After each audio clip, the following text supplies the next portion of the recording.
আসসালামু আলাইকুম সুপ্রিয় দর্শক, একটি মেয়ে রোজ রাতে তাহাজ্জুদ ও দরুদ পড়ে কান্না করে। আল্লাহর কাছে একটা ছেলেকে চাইত কিভাবে তাহাজ্জুদ ও দরুদ তার জীবন পরিবর্তন করে দিয়েছে।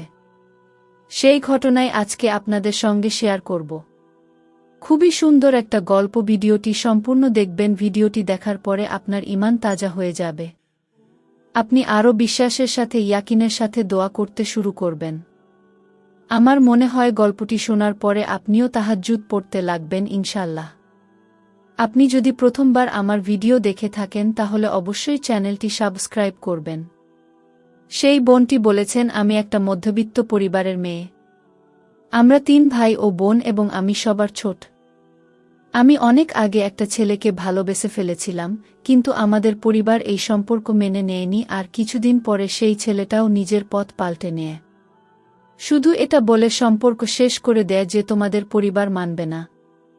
আমি অনেক পেরেশানিতে ছিলাম। এবার আমি কি করব? আমি সবসময় কান্না করতাম আর বারবার সে ছেলেটাকে বলতাম, তুমি আমাকে ছেড়ে যেও না।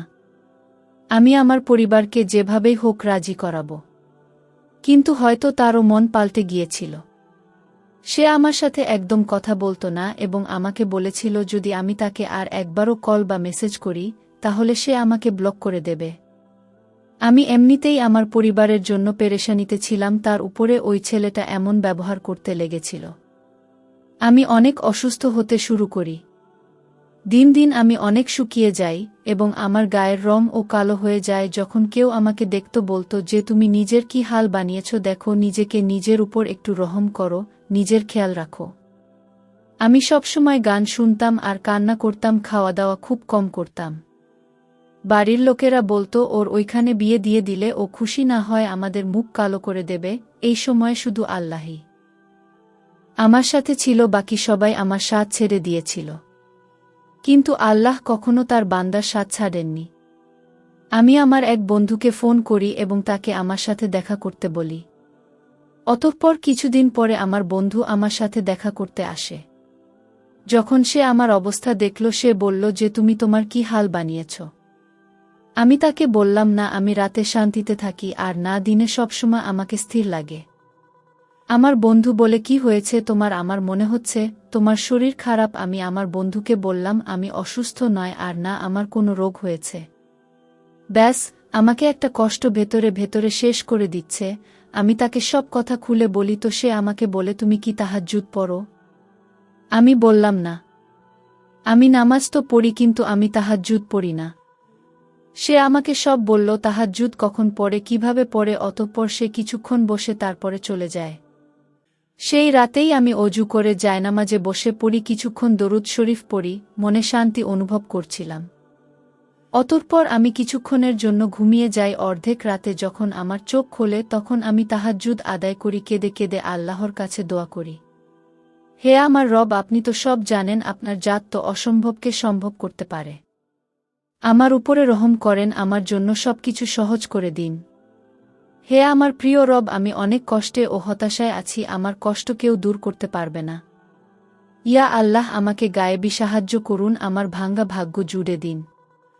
হে আমার আল্লাহ, আমার কষ্ট মনে শান্তি দান করেন। আমাকে তাকে দান করেন, তাকে আমার মাহারাম বানিয়ে দেন, আমার নিকা তার সাথে করিয়ে দেন, আমার কলিজা ঠান্ডা করে দিন। আমার উপরে রহম করেন, আমার মালিক, সবকিছু সহজ করে দিন। এইভাবেই আমি প্রতিটা নামাজে তাহাজ্জুদে কেঁদে কেঁদে দোয়া করতাম। যেই দিন থেকে আমি তাহাজ্জুদ নামাজ পড়তে শুরু করেছিলাম সেই দিন থেকে আমি মানসিক শান্তি অনুভব করছিলাম। ধীরে ধীরে আমার মনে আল্লাহর ভালোবাসা সৃষ্টি হয়। অতঃপর আমি সবকিছু ভুলে গিয়ে আল্লাহর কাছে আল্লাহকেই চাইতে শুরু করি। আমি বাকি সবার ভালোবাসা ভুলে গিয়েছিলাম। এমন মোজেজা হলো, আল্লাহ আমার মনে আল্লাহর ভালোবাসা ভরে দিলেন। তাহাজ্জুদ পড়ার পর থেকে আমি গান শোনাও ছেড়ে দিয়েছি। তারপর থেকে আমি তাহাজ্জুদ পড়ার পর সূরা ইউসুফ পড়া শুরু করে দিই আর চলতে ফিরতে দরুদ শরীফ পাঠ করতে থাকি। কিছুদিন পর আমার দোয়ার পরিবর্তন হয়ে যায়, কারণ তখন আমার মনে আল্লাহর ভালোবাসার সৃষ্টি হয়ে যায়। তো ব্যাস, আমি আল্লাহর কাছে আল্লাহকেই চাইতে থাকি। আমি আল্লাহর কাছে এই বলে দোয়া করতাম, হে আমার প্রিয় রব, আমার মনে আপনার ভালোবাসা যে কোনো জিনিসের থেকে অধিক বাড়িয়ে দিন। আপনি আমার মনের শান্তি আপনার ইবাদতে রাখুন। আমাকে আপনার রাস্তায় চলতে সাহায্য করুন। একদিন আমি স্বপ্নে দেখলাম আমার মা হাতে ফুলের ঝুড়ি নিয়ে আমাকে দিচ্ছেন, ঝুড়িতে অনেক সুন্দর সুন্দর ফুল ছিল। এই স্বপ্ন দেখার কিছুদিন পর আমার জন্য বাড়িতে একটা বিয়ের সম্বন্ধ আসে। আমি আমার মা বাবাকে বললাম তারা যা ঠিক বুঝে তাই যেন করে। আল্লাহতালা আমার মন থেকে সেই ছেলের ভালোবাসা বের করে আল্লাহর ভালোবাসা সৃষ্টি করে দিয়েছিলেন। অতঃপর আমার বিয়ের তারিখ ঠিক হয়। কিছুদিন পর আমার বিয়ের দিন চলে আসে। আমি অনেক বেশি অবাক হয়ে যায়। যখন দেখি আমার সেই ভালোবাসার মানুষটিও আমার বিয়েতে এসেছে, আরও অবাক হয়। যখন জানতে পারি আমার বিয়ে তার সাথেই হচ্ছে যাকে আমি এত বেশি ভালোবাসতাম। আল্লাহর কাছে কেঁদে কেঁদে যাকে আমি চাইতাম, বিশ্বাস করুন আমার তাহাজ্জুদে করা দোয়া এইভাবে কবুল হবে আমি ভাবতেই পারিনি। আমি বিশ্বাস করতে পারছিলাম না যে সেই মানুষটার সাথেই আমার বিয়ে হচ্ছে। এখন আমি ও আমার স্বামী অনেক আনন্দে আছি, অনেক ভালো আছি। আল্লাহর শুকরিয়া যে আজও আমরা দুইজন একসাথে তাহাজ্জুদ পড়ি। আমি চলতে ফিরতে এখনও দরুদ পড়ি। আমি আমার স্বামীর সাথে খুব ভালো আছি।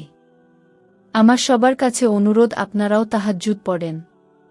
তাহাজ্জুদের নামাজ ভাগ্য বদলে দিতে পারে। আমার দোয়া থাকলো আল্লাহ যেন আপনাদের সবার জীবন আনন্দে ভরে দেই। আমিন সুম্মা আমিন।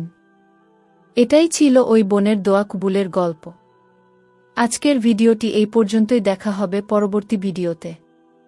আসসালামু আলাইকুম ওয়ারাহমাতুল্লাহি ওয়াবারাকাতুহু।